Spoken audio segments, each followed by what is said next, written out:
Bonjour à toi et bienvenue dans le podcast Les Sentiers du Possible. Je suis Alexandra Ridou, coach certifiée et fondatrice de Randose, pour t'accompagner à cheminer vers une vie pleine de sens et d'impact. Chaque lundi, je te partage mes réflexions et outils pour t'aider à atteindre les sommets de ton épanouissement. Et les mercredis, je te laisse découvrir une interview inspirante d'invités qui vivent la vie qui leur correspond vraiment. Ah, et j'ai oublié, je t'invite à écouter chaque épisode en marchant.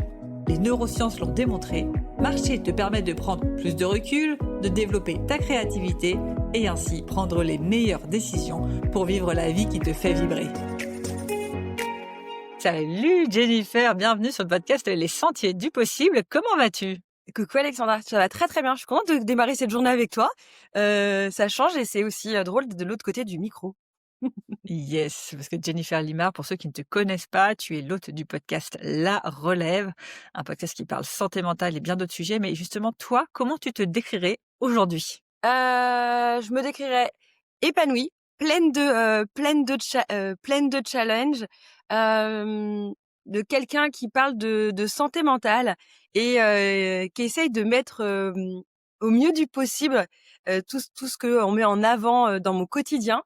Je suis une équilibriste encore sur comment on jongle entre métier passion, vraiment parce que c'est un métier passion et heu et c et cette espèce de toujours cette volonté de vouloir bien faire, nos côtés toujours un peu perfectionnistes.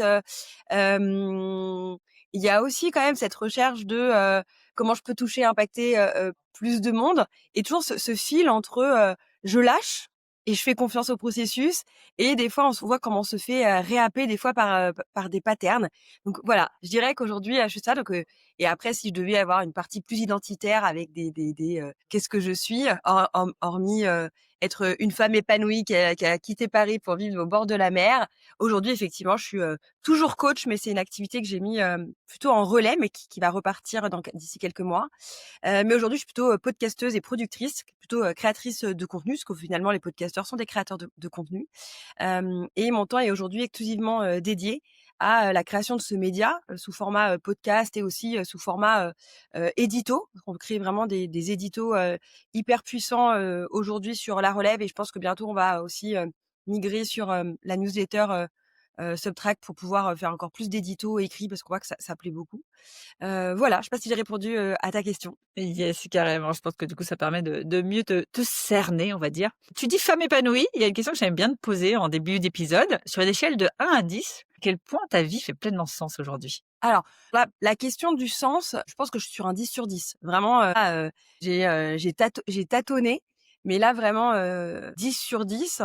Pourquoi ? Parce que on reviendra sur mon parcours, mais je suis une ex-burnée de la finance qui est passée par la case coach à temps plein. Et quand j'étais coach, j'ai fait du one-one. On verra après si tu veux en parler et comment j'ai développé mon activité qui a marché, en tout cas tout de suite. Presque tout de suite. Je suis passée de l'individuel forcément au collectif parce que j'étais full. Mais le collectif, pareil, on était voilà des cohortes maxi 15 personnes.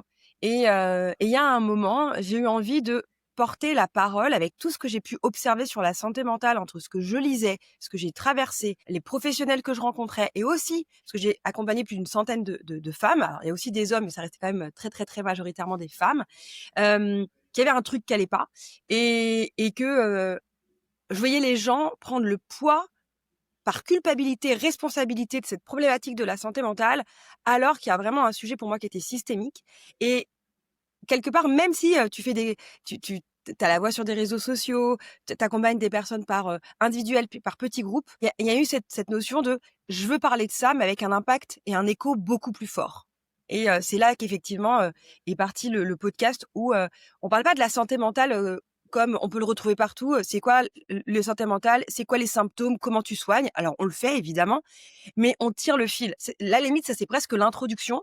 Mais l'idée, c'est vraiment de comprendre qu'est-ce qui fait qu'aujourd'hui, on a autant de problématiques de santé mentale. Quand je dis santé mentale, c'est vraiment qu'est-ce qui fait qu'au niveau de notre psyché, on sent ce mal-être qui finit souvent par des maladies, d'accord ? Comme je dis toujours, on aurait un burn-out ou d'autres sujets ou X dépressif, 2-3 dépressifs, oui, OK, allez, à un moment, on parlerait, de responsabilité individuelle, je dirais: «OK, pas de problème». Aujourd'hui, quand c'est des millions de personnes qui sombrent, on est vraiment en train de créer ce que j'appelle la génération de burn-out ou de problèmes de santé mentale et que ça commence de plus en plus jeune parce que les jeunes sont extrêmement impactés. Non, le problème, il est pas que individuel. Ça veut pas dire qu'il faut pas traiter la partie individuelle, mais elle est surtout et principalement collectif. Et donc, c'était pour ça que le média, pour moi, prenait tout son sens pour aller vraiment creuser ces sujets et être un porte-voix, du décryptage. L'idée, c'est pas de faire quelque chose de pesant, de lourd, justement, c'est de le débrider, de parler de santé mentale, sans tabou, mettre un peu un coup de pied dans la fourmilière et aussi avoir des histoires de résilience pour montrer qu'une autre voie est possible et qu'on arrête de s'enfermer dans nos voies de peur. Voilà. Et pour moi, ça prend tout son sens. Ah ouais, mais c'est ce que j'adore en effet dans votre podcast, c'est que ça va pas en superficialité, du sujet, ça va vraiment déjà en profondeur dans tout ce qui est sociétal, systémique et surtout, c'est pas là pour juger, c'est là à la fin pour donner les pistes de qu'est-ce qu'on peut faire collectivement justement pour améliorer ça. Donc vraiment, à tous, je mettrai les liens dans l'épisode, mais je vous recommande, vivement d'aller écouter les épisodes si le sujet de la santé mentale, pardon, vous intéresse.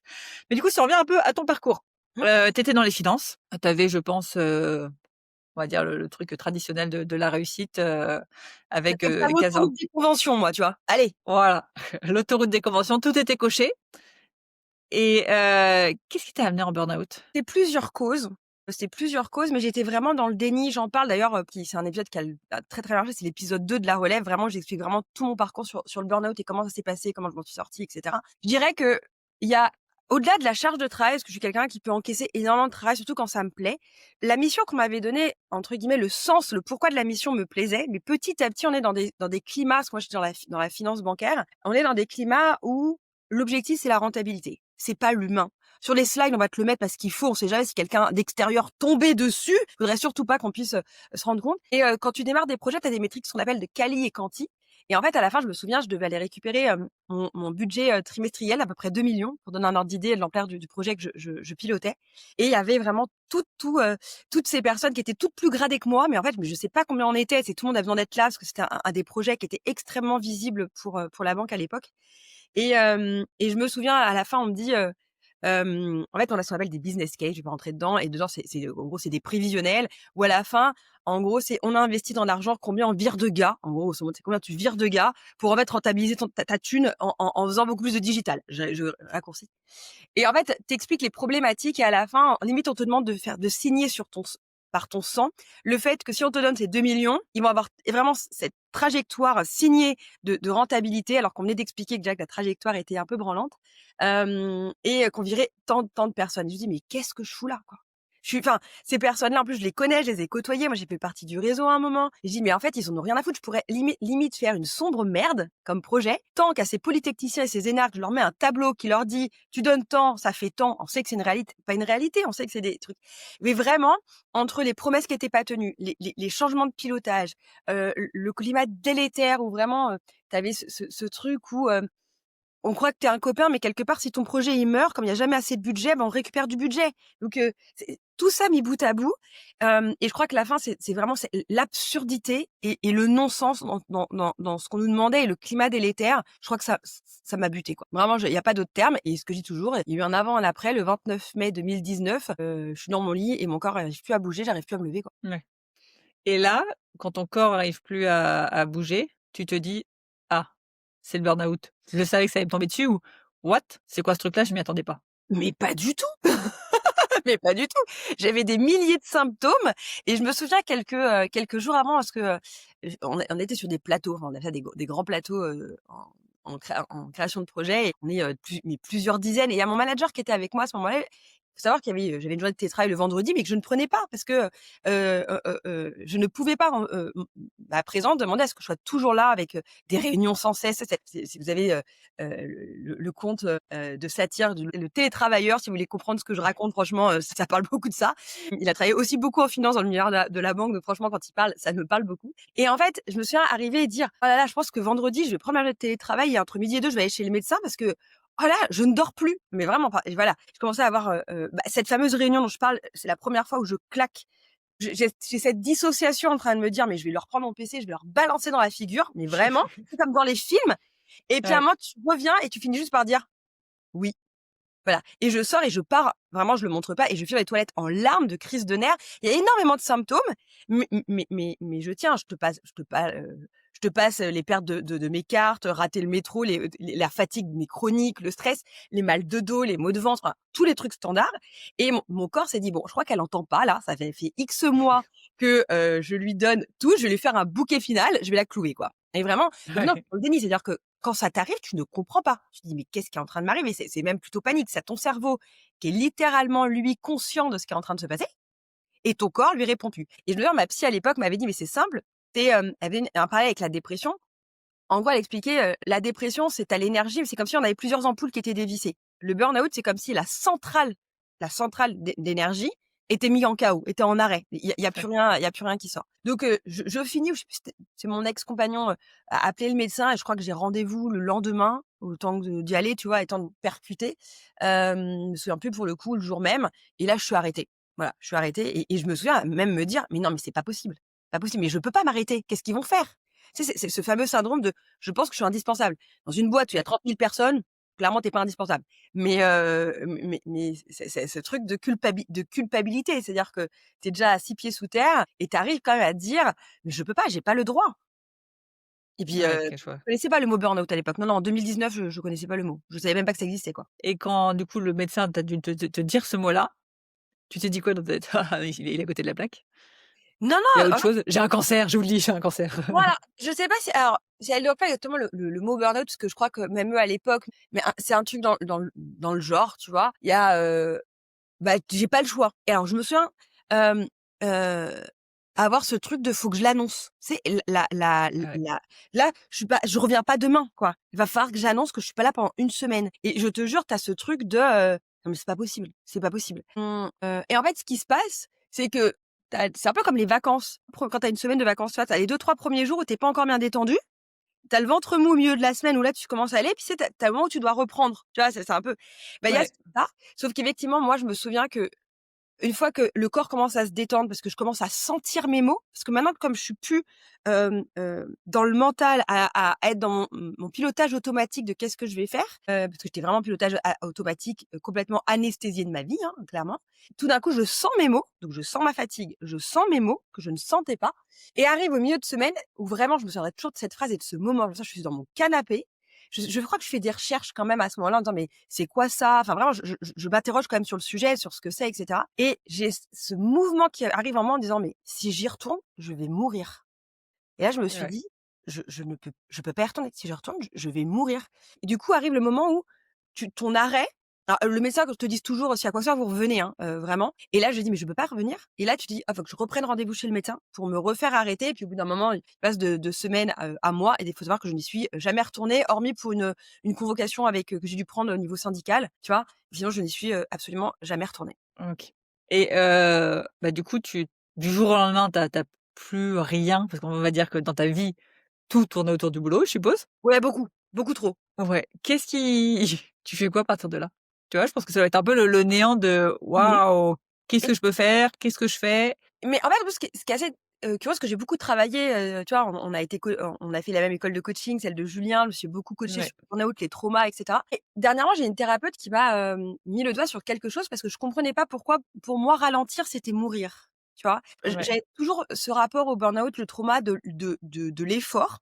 Et en fait, c'est pas tant l'effort, parce que comme je l'ai pas vécu si douloureusement, parce que j'étais anesthésiée. Par contre, ce qui a été justement extrêmement brutal et ce qui a créé le plus de trauma chez moi, c'est l'arrêt brutal. C'est-à-dire, là, pour moi, là où je me suis sentie quasiment mourir, c'est au moment où j'étais en arrêt. C'est au moment où j'ai Mmh. ralenti. C'est pas forcément au moment où j'étais, dans la suradaptation, dans cette rat race, parce qu'il y avait l'anesthésie qui fait que j'ai pas associé ça à de la souffrance et de la douleur. Par contre, l'arrêt brutal, oui. Et du coup, bah, je me retrouve dans cette situation où tu passes à tes journées qui sont à 100 à l'heure, mais complètement anesthésiée et fatiguée, à rien, mais tu as plus de jus. Et c'est ce que j'appelle rentrer dans moi, je l'avais nommé comme ça, ce que j'appelle la phase de Zombieland, et ça m'a duré, je crois, à peu près quasiment 3 mois.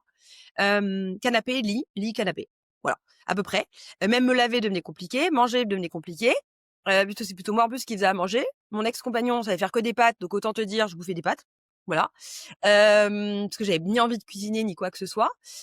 Donc tu manges vraiment ce qui te passe, sous la main.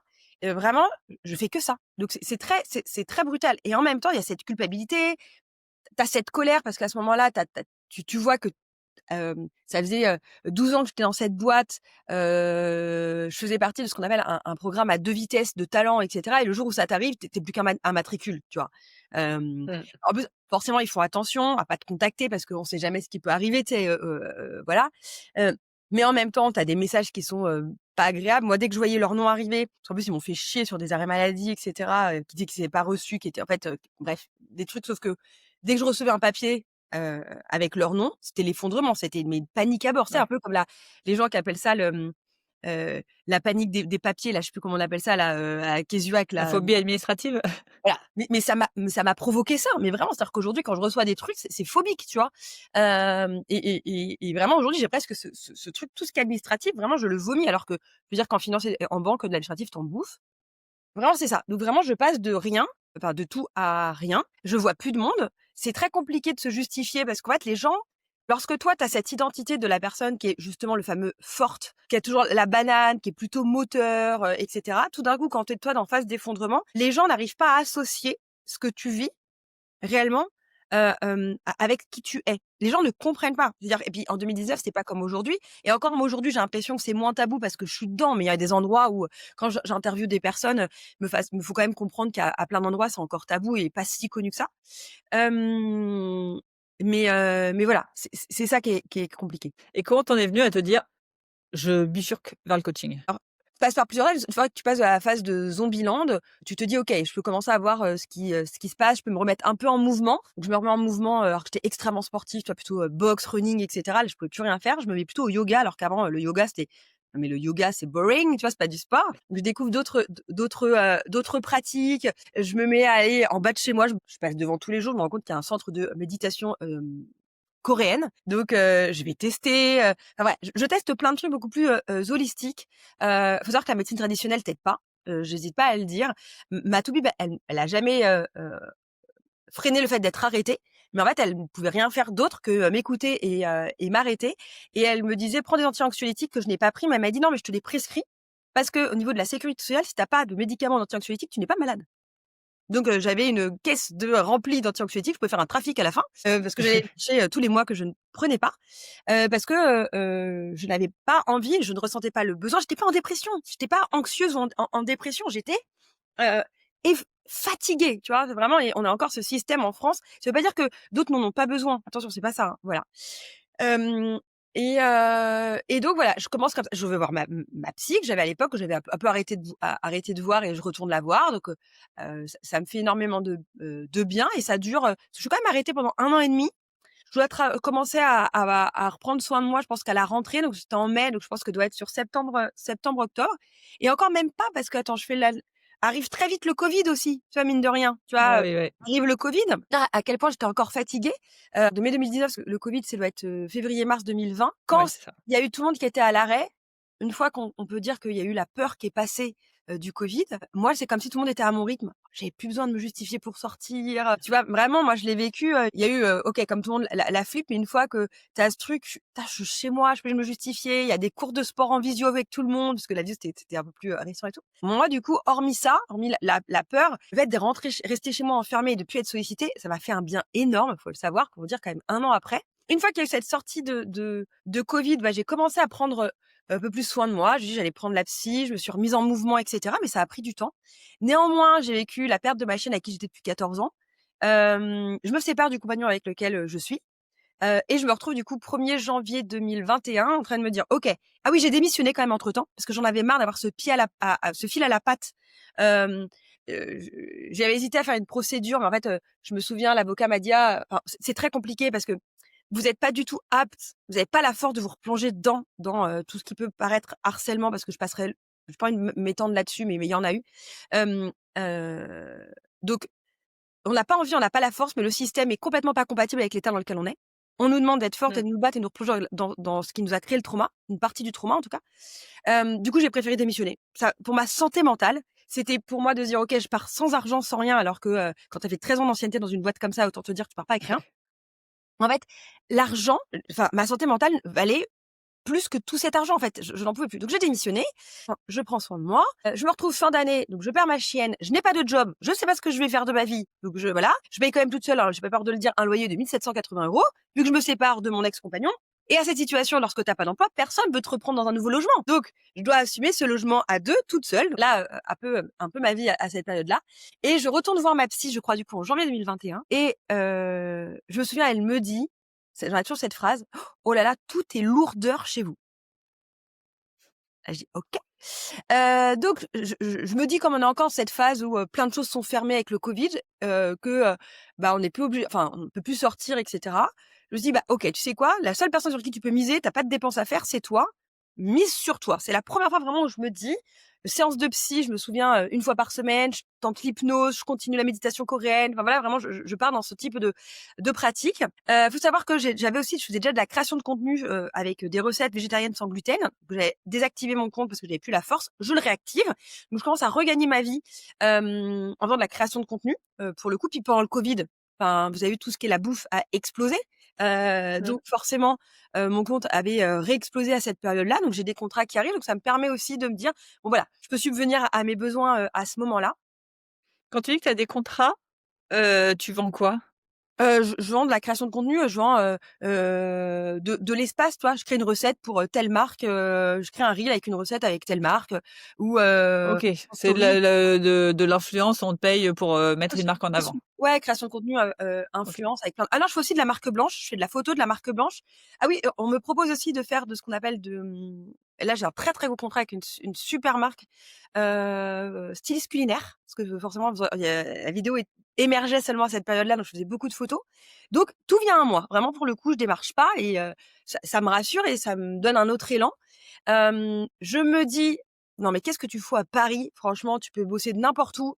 Là, je découvre la région des Landes, je pars dans les Landes, là où je finis par habiter aujourd'hui. Hem Et c'est cool, je profite, franchement, je profite de la vie. C'est vraiment, je profite de la vie. Faut savoir que je gagne quand même plutôt bien ma vie avec la création de contenu. Ça me permet de subvenir à mes besoins. Je me pose pas trop de questions. J'ai pas trop envie de me poser de questions à ce moment-là. Donc je profite, je passe tout l'été, dans les Landes, à droite, à gauche avec mes copines et cetera. Arrive la rentrée. Tout le monde se pose la question de la rentrée, tu vois? Tout le monde reprend un peu son rythme et cetera. J'ai ma création de contenu, mais au fond de moi, je sens que tu me parlais de la 1re question tout à l'heure, c'est quoi le sens pour toi? Mmh. J'ai essayé mentalement de trouver du sens en disant: «Bah oui, mais comme je propose de la cuisine végétarienne sans gluten, donc le sans gluten, il y a un côté médical pour ceux qui ont cette pathologie. Végétarisme, c'est le sens de, l'écologie pour la planète, alors qu'on sait que, la viande, c'est ce qui pollue le plus et cetera». Donc vraiment, j'essayais de trouver du sens dans ce que je faisais, mais c'était pas du cœur, quoi. Donc vraiment. Et donc je tombe sur une pub, je crois, de David Laroche, pour pas le nommer, et je prends un premier truc, c'est 3 week-ends, avec, espacés sur 2-3 mois, je sais plus, avec des coachings, de groupe, tous les 15 jours le soir, et je découvre ça en me disant, parce que comme tout le monde, j'ai fait comme avec mes coachés, j'étais en train de me dire: «Je ne sais pas quoi faire». Voilà, j'ai quand même un métier qui me rapporte, et j'avais envie de trouver la réponse de: est-ce que je me lance à fond là-dedans et je crée vraiment une entreprise autour de cette création de contenu, food, ou il y a autre chose viscérale à l'intérieur de moi, il faut que je démêle ça pour vraiment m'aider à comprendre, ce que j'ai envie de faire. Voilà, comment ça, et donc je rentre par le coaching en tant que coachée, en fait, en septembre 2021, je crois, quelque chose comme ça, et sortie de ce coaching, parce qu'on a toujours, on est en coaching de groupe, et on travaille, hein, donc forcément je commence à comprendre qu'il faut travailler sur soi et pas sur ce qu'on veut faire. Enfin voilà, je mets un peu mes pieds dedans, et je me souviens, il y a une session où vraiment j'expose mes 2 problématiques de, si je continue la création de contenu autour de ce que je t'ai expliqué, ou je commençais à sentir qu'autour du burn-out, cette notion de santé mentale, de burn-out, de ces femmes qui s'effondraient, c'était un truc qui commençait à me parler, de se dire: «Mais ce que j'ai vécu, je l'ai pas vécu pour rien». Tu vois? Vraiment, il y avait ce truc-là, Mmh. et je me souviens d'exposer un peu mes 2 projets, à mon groupe, et je me souviens, mon groupe, il y a toujours cette phrase qui me disait: «Non mais tu es sérieuse? Toi, tu vois pas là?» Et quand on est vraiment, des fois, décalé de soi-même, il me dit: «Mais tu le vois pas? Entre la manière dont tu t'exprimes sur la création de contenu et la manière dont tu t'exprimes sur le sujet de la santé mentale des femmes et cetera, mais c'est pas la même énergie, c'est pas le même truc». Il dit: «Mais ton corps parle». Et je me suis dit: «OK, faut repartir sur quelque chose que je connais pas, faut que je me forme», tu vois, et cetera. Et je prends une première école de coaching, fin 2021, que j'intègre, et je pars pour, 10 mois de formation de coaching. en tant que coachée. Et en parallèle, je continue quand même la création de contenu food, tu vois. Et d'ailleurs, l'erreur que j'ai faite pour les gens qui t'écoutent, c'est de pas avoir créé un deuxième compte au même moment et d'avoir justement, comme j'avais rien à vendre, parler de coaching, parler de santé mentale sur un Ouais. compte où j'aurais commencé vraiment en tant que poser ma voix, en tant que référente, expliquer. J'aurais rien à vendre, j'aurais créé une communauté, j'aurais créé quelque chose de confiance. Je regrette de pas avoir fait ça. Mais comme je fais déjà de la création de contenu pour la food, parce que forcément ça me permettait de vivre à ce moment-là, je l'ai pas fait parce que j'avais un côté très silo à l'époque. Et vraiment, je pense que si je devais donner un conseil à quelqu'un à ce moment-là, ce serait de faire ça. Vraiment aujourd'hui, parce que j'ai créé mon compte de coach à partir du moment où j'ai commencé à être certifiée en coaching. Et petit à petit en parler en même temps que je commençais à créer ma boîte, mon offre et ce que j'allais faire. Yes. Hem, Ultra intéressant de voir ce démarrage du coup dans le coaching. Donc tu as démarré 2021, 2022, Non, 2022, j'ai ma 2023? formation. OK, donc 2022, 2023, je c'est fais ça? ma formation. Elle se termine en septembre 2022. Tu vois, je la commence novembre, je termine en septembre. Et donc en septembre, seulement à ce moment-là, je commence à réfléchir: «OK, bah, qu'est-ce que je veux faire réellement? C'est quoi une offre?» Et c'était un peu à l'ancienne. Je paye, une fortune, pour un site internet dont je me suis jamais servie. Pareil, ça, posez-vous la question. Enfin, voilà, à l'époque, ça m'avait coûté 5 000 boules. Enfin, honnêtement, si je fais le calcul de ce que j'ai dépensé qui m'a servi à rien. Hem, C'est quoi d'ailleurs? Vas-y, pour ceux qui nous écoutent, Ah moi bah, j'aime j'avais le bien site cette question à chaque internet, fois. franchement, je m'en sers pas, il est toujours là, il est très beau, hein, et franchement la personne a été super pour le faire, donc c'est pas son travail, je me sers pas du tout. J'avais pris même une sorte de ghostwriter pour m'aider à écrire qui m'avait pris 2 500 balles, pareil, ça m'a servi à rien vu que ça va avec le site internet. Oh logo, un enfer. Les créateurs, les graphistes, un enfer. Désolée si c'est votre métier, mais vraiment. À la fin, c'est mon mec qui l'a fait. Pour finalement me rendre compte que ce n'est pas possible. En fait, en 2022, j'avais pas encore accès à toutes ces créateurs, économie ou cette infoprenariat. Et en gros, truc classique, tu fais ton site internet, tu trouves ton logo, mais ça sert à rien. Mettez-vous sur les réseaux sociaux, parlez, prenez la parole, allez trouver des clients. Ça suffit, gardez votre argent plutôt dans de la création de contenu ou si vous faites des vidéos, éventuellement un monteur. Mais franchement, prenez la parole, primez-vous.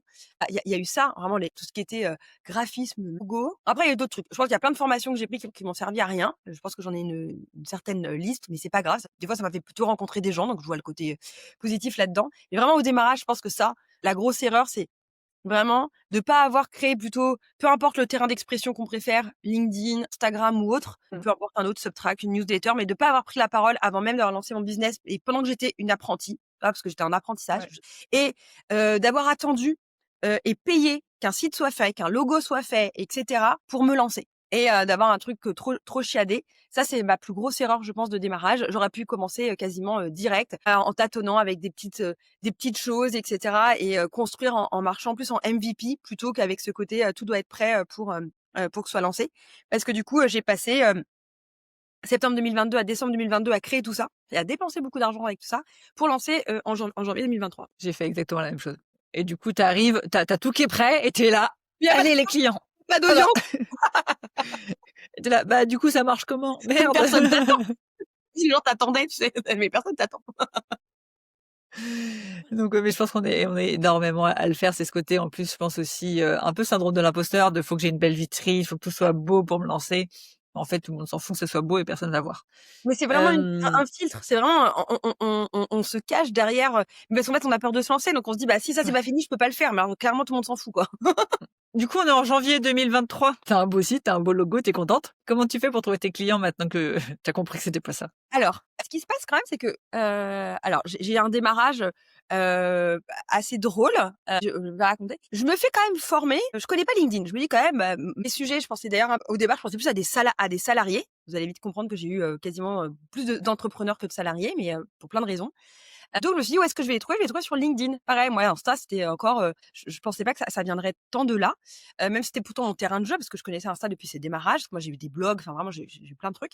Donc je prends, elle s'appelle Bérangère Gonzalez et je lui dis: «Est-ce que tu peux m'aider à me former sur LinkedIn?» Donc je paye un accompagnement en disant: «J'ai pas envie d'apprendre le média, j'ai envie qu'on m'explique très vite le raccourci pour savoir comment ça fonctionne» et parce que pour moi, je pensais que c'était une plateforme pour mettre son CV, quoi, grosso modo. Donc je n'avais jamais été sur LinkedIn, je n'avais pas de compte LinkedIn, donc je crée mon compte LinkedIn fin 2022 pour démarrage début 2023. Elle m'explique et effectivement, je me souviens, 3e post, hormis, 2, reposts et cetera. Je lui dis: «Mais quand tu arrives quelque part, qu'est-ce que tu dois faire? Tu te présentes». Enfin, tu vois, c'est la moindre des choses. Donc je me présente et je me souviens, je suis donc à Noël chez mes parents, enfin chez ma mère, décembre 2022 et je regarde une vidéo de Aurélie Valogne sur comment on écrit un livre. hyper inspirant, etc. Et je me dis: «Tiens, c'est marrant, je dois faire cet exercice, je viens de tomber sur cette vidéo. Comment, du coup, je pourrais raconter ma vie comme une histoire, ce passage de vie comme une histoire, comme elle l'a expliqué?» Sauf que je vais sur LinkedIn, ma contrainte, c'est, je sais plus combien c'est, 2 500 caractères. Comment je raconte 5 ans de ma vie, ou un peu moins, je suis à l'époque, en 2 500 caractères, en essayant de passer par les quelques étapes que je trouve hyper intéressantes de Really Valeur. Je fais cet exercice.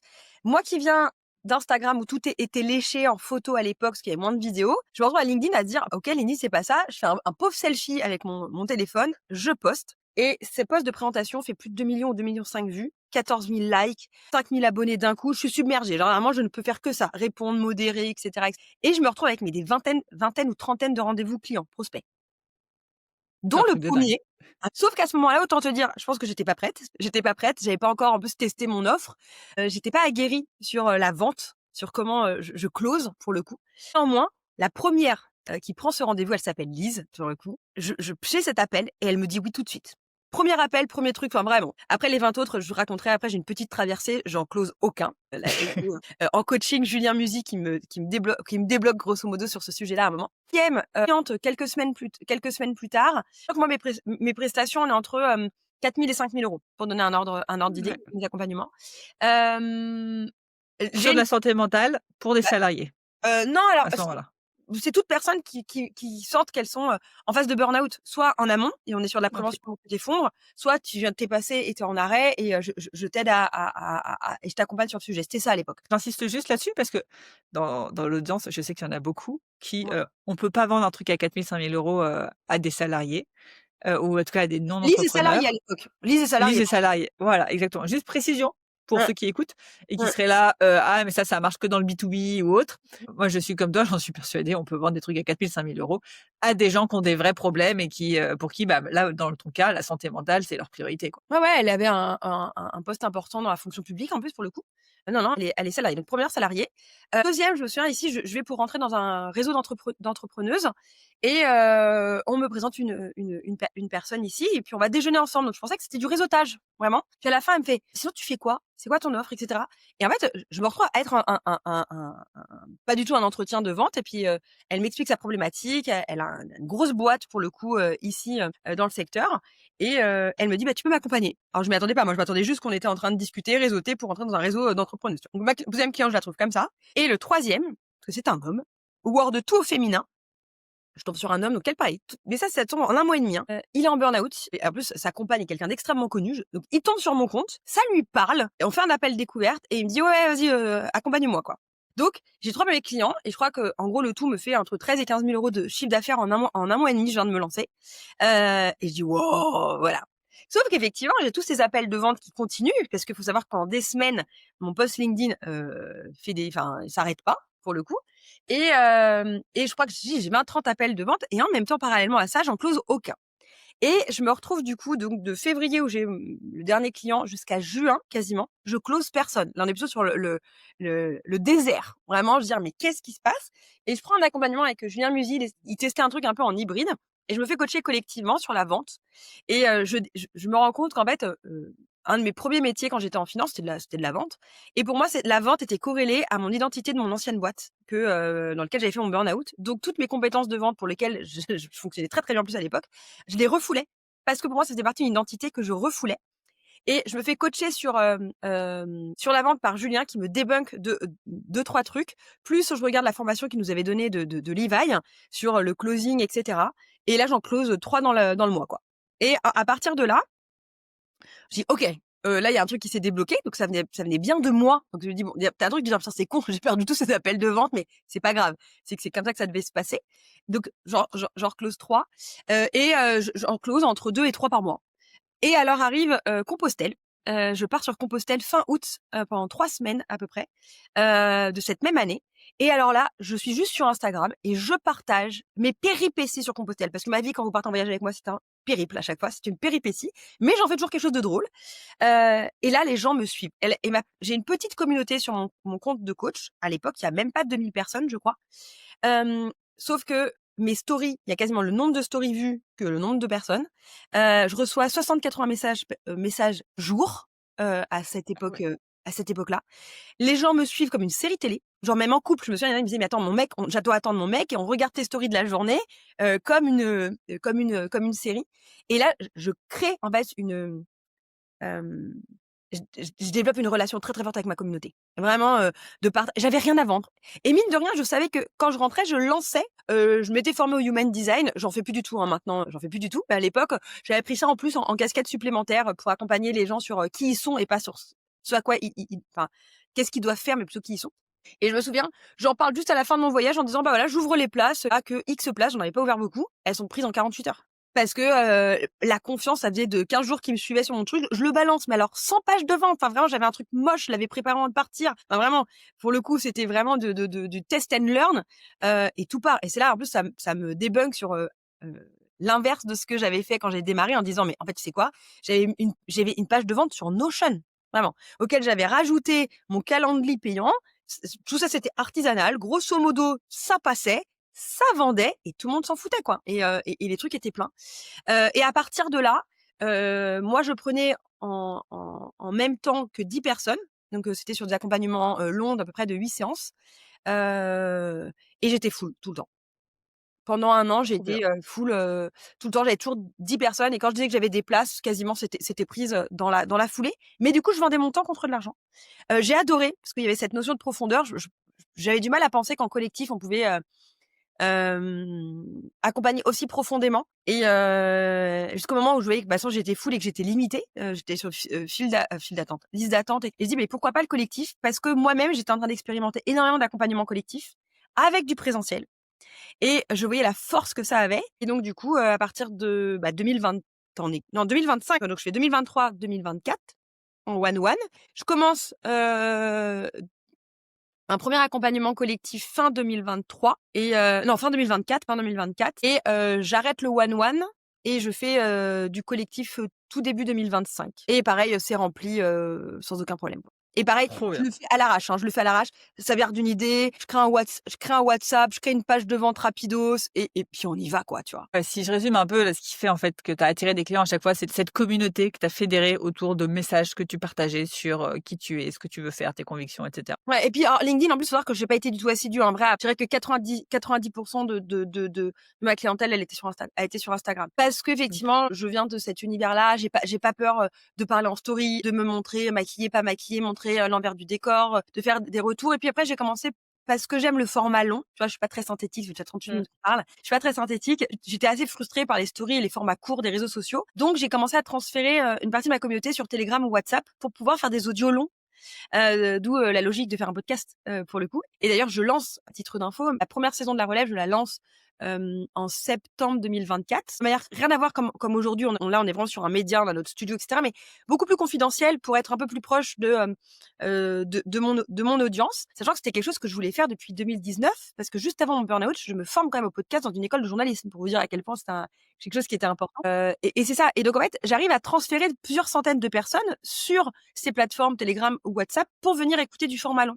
Parce qu'on est quand même très bridé sur du format court. Donc en fait, emmenez les gens là où, c'est votre zone de génie, quoi, hein, où c'est plus facile pour vous. Moi, je suis pas Mmh. synthétique, je parle, mes idées sont un peu dans tous les sens, mais au moins, ma pensée est profonde, quoi. Trop bien. Ultra inspirant. Du coup, ce qui s'est passé pour que tu te dises: «Il y a tout qui roule. Allez, je prends le risque, j'arrête tout et j'y vais à fond sur le podcast». Ouais, alors bah, c'était un sujet de santé mentale. C'est-à-dire que, je me suis retrouvée dans cette spirale du toujours plus de chiffre d'affaires. C'est-à-dire que je vois qu'en faisant du groupe, mais en faisant un truc à la one again, je fais 20 000 € de chiffre d'affaires, et je pars en lancement récurrent tous les 2 mois. Ça m'épuise. Et en fait, je me rends compte que je deviens, moi qui adore créer du contenu, je deviens esclave de mon contenu et je deviens esclave d'une métrique, qui ne m'inspire pas, tant que ça. Et finalement, ce que j'aime faire à l'époque, le podcast, j'arrivais même plus à le faire, alors que c'était rien à voir, hein. J'avais mon micro à côté du PC, c'était pas filmé, et cetera. C'était confidentiel et pourtant, j'avais énormément de gens qui venaient par le podcast. Pareil, sachez que créer votre média, créer votre média, n'ayez pas peur. Et quand je dis média, c'est pas forcément qu'un podcast, hein. C'est, une chaîne Instagram, c'est une chaîne, hein, ou votre chaîne YouTube. Créez votre média, n'attendez pas d'être invité par les autres pour prendre votre place, faut prendre la parole pour dire ce que vous avez à dire. Ce que vous avez à dire, votre vécu a de l'importance, prenez-le. Et je pense que moi, j'étais frustrée parce que je suis rentrée dans une mécanique business, qui m'intéressait pas. Et tu te fais vite taper en infoprenariat avec ton million, ton 10 000 € de chiffre d'affaires, et cetera. Et en fait, ça pour moi, ça n'avait pas de sens. Tu vois, on parlait de sens tout à Mmh. l'heure, ça n'avait pas de sens. D'ailleurs, l'épisode de cette semaine, je vais avoir, hem Julia, qui a travaillé avec, Nina Ramen, où elle explique qu'à un moment, Nina, son objectif, c'était de faire 1 million. Sauf que Julia, c'était en tant que, par loyauté, le projet de Nina était en train de devenir le sien, et sauf que c'était pas le sien de faire 1 million. Elle en a rien à secouer de faire 1 million. Mmh. Et donc, bah, même moi, en fait, on voit à quel point on peut vite se perdre dans, c'est Ouais. quoi un business? C'est quoi un entrepreneur? À quel moment, j'ai de l'impact, j'ai pas de l'impact, je compte pas, et en fait, tout roule, je remplis. Je devais refaire un lancement en juin, et je pars en séminaire à Ibiza au mois de mai. Ce qui est génial, c'est que, comme j'avais le lancement à préparer, fallait toujours à chaque fois, c'était dire: «Ah bah OK, là j'ai eu tant de personnes, donc si je veux plus, bah, faut qu'il y ait tant de personnes sur mon canal WhatsApp. Donc pour faire tant de personnes, faut que je crée tel contenu», et en fait, ça devenait mais un enfer, en fait. Et je me retrouve dans cette maison à Ibiza où on me donne la chambre, où il y a rien qui passe. Ça veut dire que même un message WhatsApp juste pour dire coucou, ça ne passait pas. Je me souviens, j'arrive dans cette maison, 24 heures, je suis une espèce d'autiste furieuse qui dit: «Pas possible, il y a pas de wifi, il y a pas de wifi, il y a pas de wifi». La fille qui est en bug, c'est comme un robot qui bug. Et donc je termine cette semaine, je pense que je termine en une semaine la personne la plus déconnectée de son téléphone. C'est-à-dire, je savais même plus où il était. Ça m'a fait un bien fou, obligée de reprendre mon journaling, plus de téléphone. Comme ça marchait pas, bah, je le prenais même plus, et en fait, je suis rentrée de là en me disant: Non mais le rythme dans lequel j'étais, l'état nerveux dans lequel j'étais juste avant ne me convient pas. En fait, c'est pas ce que je fais qui est important, c'est comment je me sens dans ce que je fais.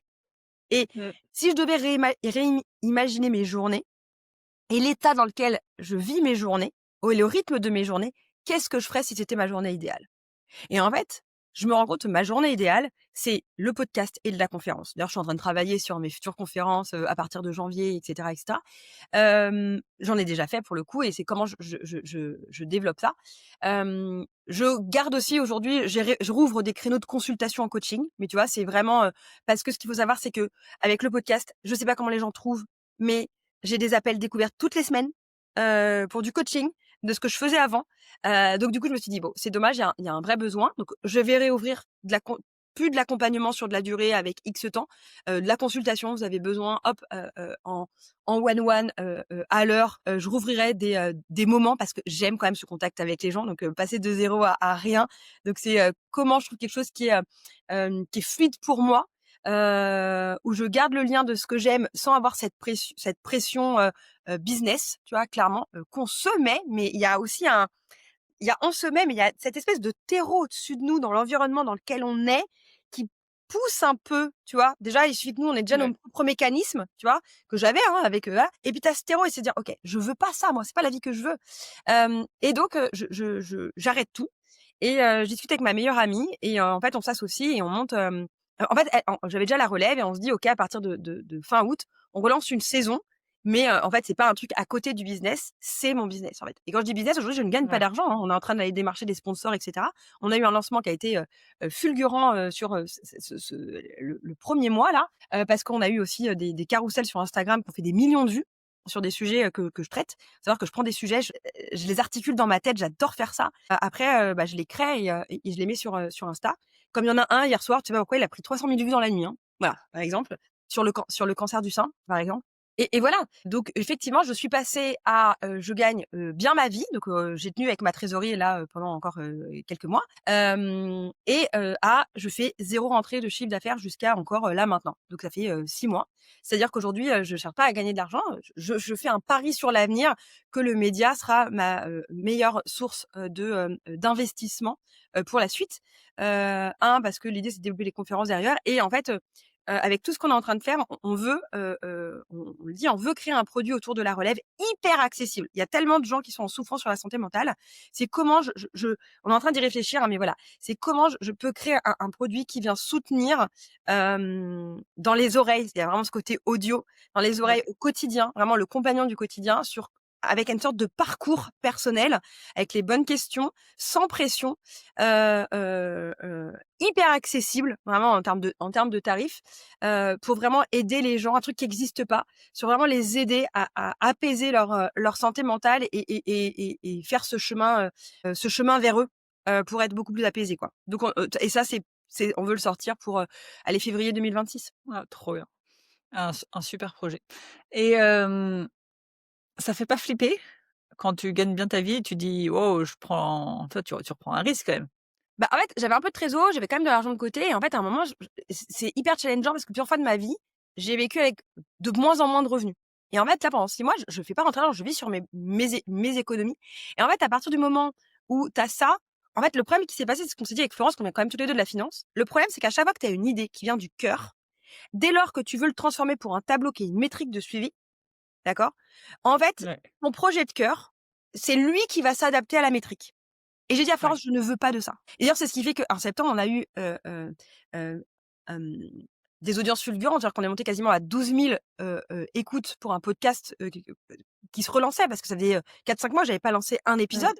Hem et la saison 1 n'a pas du tout le même édito que la saison 2. Donc c'est comme si on relançait vraiment, on relançait un podcast. On a pris 15-20 000 abonnés sur Instagram sur le podcast de La Relève par rapport à la page de La Relève, juste sur ce qu'on a fait. Et en fait, lorsqu'à un moment, il y a pas de cette métrique d'argent, elle va arriver. C'est-à-dire que j'ai mes économies, on sait jusqu'à temps qu'on est OK de tenir. Mais en fait, l'idée, c'était comment aujourd'hui je crée un projet de cœur. Je sais que j'ai une vision à un moment, l'idée c'est d'en vivre, mais comment et en même temps, quand moi j'arrive à vivre et être heureuse et épanouie là-dessus, aujourd'hui l'argent n'est plus un problème. Bien Ouais. évidemment qu'il va falloir que, j'en trouve et qu'il y a un business économique autour de ça. Mais en fait, ça je vois bien que ça n'impacte pas mon bonheur. Alors oui, on va dire à l'argent de côté. Oui, j'ai l'argent de côté, mais je l'ai gagné, hein. Je viens pas de famille de. Faut savoir que pas du tout. J'ai payé mon mariage, j'ai payé mes voitures, j'ai payé mes études. Enfin, donc voilà, tout ce que je fais aujourd'hui, ce sont, mes économies que j'ai de mes d'anciennes vies et au début aussi, bah, de ma trésorerie, de, mon activité de coaching qui avait très bien marché. Ça sert aussi à ça l'argent. C'est pas d'en accumuler plus. À quoi ça vous sert? Qu'est-ce qui vous fait vibrer le matin? Quelles sont les journées que vous avez envie de vivre? Qu'est-ce que vous avez envie, de laisser comme trace, en fait? Demain, je crève avec un compte en banque de je sais pas combien, bah, ça sert à rien. Et aujourd'hui, ça ne m'intéresse plus. De faire 1 million, ça ne m'intéresse plus. Ça veut pas dire que demain, je fais 1 million, je le rejette, c'est pas ça. C'est pas un objectif. Par contre, si Ouais. c'est quelque chose, si c'est une conséquence évidente à so what? Mais c'est pas un objectif. Je me lève pas tous les matins en me disant: «Je vais faire le million». J'en ai rien à secouer. Par contre, c'est est-ce que je kiffe mon processus? Est-ce que j'ai de l'impact? Est-ce que mes journées quand je me lève, j'aime les faire? Et est-ce qu'effectivement, la question va se poser parce qu'on va pas se mentir, est-ce que j'ai assez pour vivre et avoir les journées que j'ai envie de faire? Parce que plus je suis quand même passée de la nana, en loup-boutin, qui s'habillait de Cézanne à la tête aux pieds, tous les mois, qui sortait, dans les bars, le machin et cetera, à aujourd'hui, enfin franchement, ma vie est très modeste. Enfin, le plus important, c'est la maison dans laquelle je vis, dans un cadre dans lequel je vis. Voilà, grosso modo, de pouvoir bien manger, parce que c'est hyper important, bien manger, de pas à rechigner quand je fais mes courses et pouvoir, me payer mes activités, sportives comme mon pilates ou ce genre de choses. Point barre. Alors j'ai la chance d'être dans un environnement, on est en bord de mer, on est à la montagne, on peut faire des randos, on peut marcher. Je suis comme toi, moi je marche 10 à 15 000 pas par jour, soit avec mes appels, soit parce que j'ai mon tapis de marche et cetera. Basta, je vais voir mes amis. En fait, on essaye de nous vendre qu'on a besoin d'énormément de choses, on n'a pas besoin de tant de choses, que ça et en fait mes besoins, bah, se sont réduits à l'essentiel. Je ne vous dirai pas que vous n'avez pas besoin de l'argent. L'argent est une ressource au même titre que votre temps et votre énergie. Donc on a besoin d'argent, mais la question, on a besoin pourquoi? C'est quoi l'objectif de faire X ou X?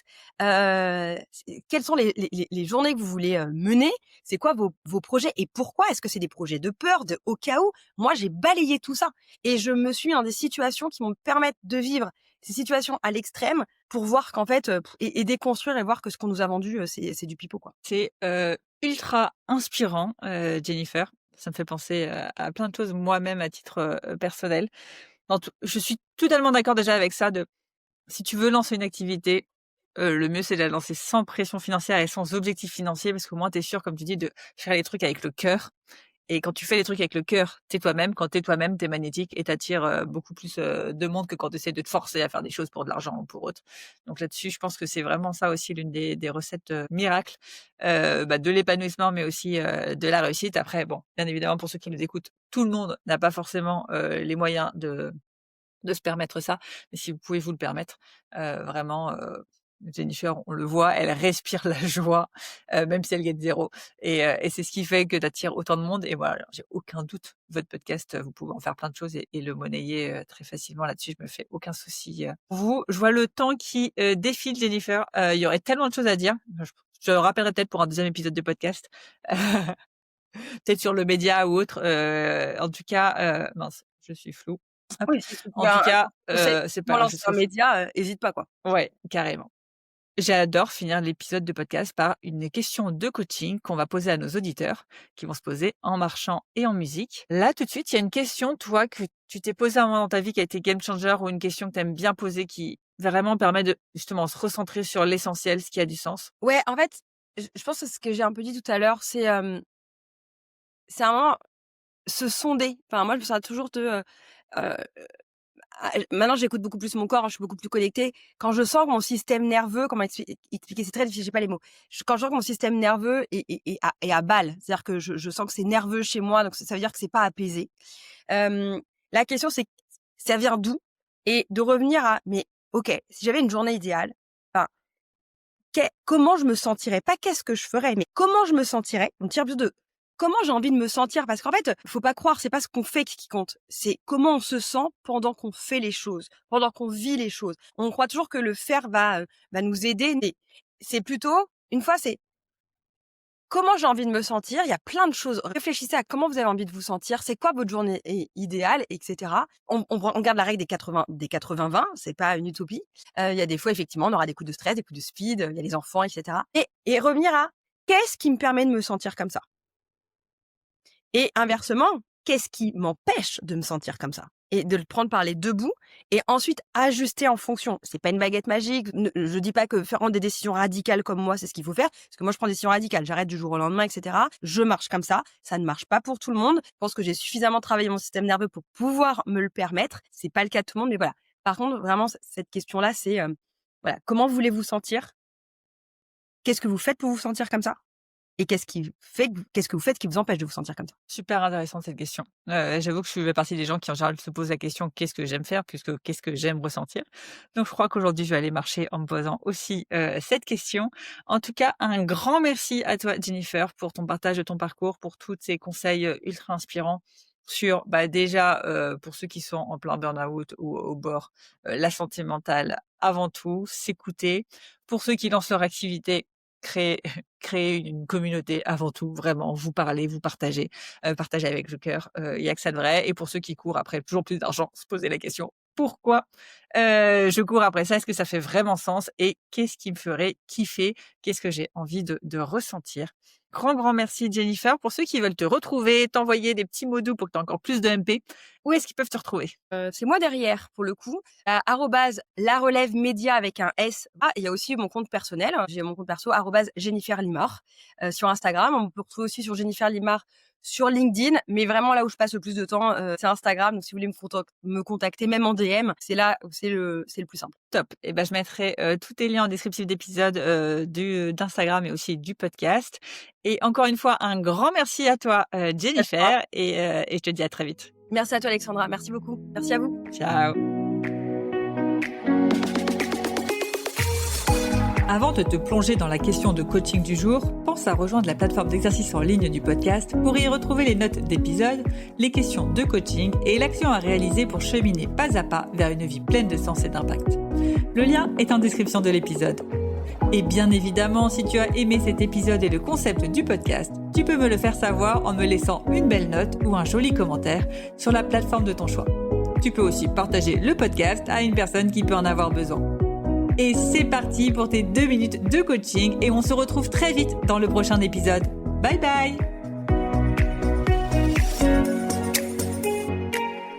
Et c'est parti pour ta question de coaching à méditer en marchant et en musique. Et aujourd'hui, c'est Jennifer qui te pose cette question. Dans ta journée idéale, comment as-tu envie de te sentir?